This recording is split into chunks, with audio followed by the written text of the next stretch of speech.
dans la peau de Percy. Vous avez vu le beau soleil qui brille aujourd'hui au-dessus de Chikalor? Du coup, tout le monde travaille de bonne humeur. Partout sur les voies, les locomotives se donnent à fond pour remplir leur mission. Et sur le port de Brendam, c'est l'agitation. Cranky est occupé à déposer des caisses sur les wagons que Salty lui apporte. Quant à Percy, il vient chercher les wagons de la poste comme chaque matin. Excuse-moi, Thomas. Et excuse-moi, James. Mais j'ai des horaires à respecter. Percy parle tellement bas que Thomas et James ne l'entendent même pas. Du coup, il recommence un ton plus haut. Excusez-moi, je ne dois pas être en retard. Les gens attendent leur courrier, vous savez. À ce moment-là, Gordon arrive sur la voie juste à côté. Bougez-vous de là! L'express avant tout! Salty se dépêche de libérer le passage pour que Gordon puisse avancer. Percy est très impressionné.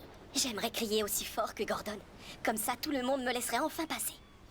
Gordon fait monter ses passagers dans les wagons, puis il redémarre, l'air fier, comme s'il était le roi de l'île. Bougez-vous de là! L'express passe avant tout! En voyant ça, une idée fuse dans la cheminée du petit Percy.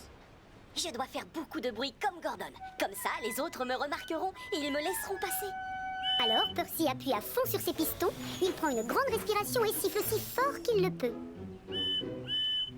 Bougez-vous de là! Laissez passer la poste! Thomas et James manquent d'en avaler leur klaxon. Passez-moi, je surchauffe! Ça me coupe le sifflet! C'est Percy!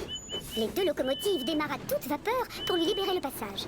D'un seul coup, la petite locomotive verte se sent fière et importante. Ah, ça change. D'habitude, elle se sent comme une petite fourmi. Je vais faire comme si j'étais Gordon. Et hop, voilà Percy parti chercher le courrier pour le distribuer. Cliquetis-clac, ses essieux crissent et craquent joyeusement. J'aime bien faire comme Gordon. On me respecte plus. Je peux faire tout ce que je veux. On ne m'ennuie plus. Tout à coup, Percy aperçoit Toby un peu plus loin devant lui. Toby roule tranquillement comme à son habitude. Du coup, Percy est obligé de ralentir. Le problème, c'est qu'il n'a pas du tout envie d'avancer lentement. Soudain, une autre idée fuse dans sa cheminée. Pousse-toi, Toby! La poste passe avant tout! Toby est tellement surpris d'entendre Percy crier derrière lui que ses roues se mettent à trembler. Il s'arrête brusquement. Si Percy voulait le dépasser, c'est raté. Coucou, Percy!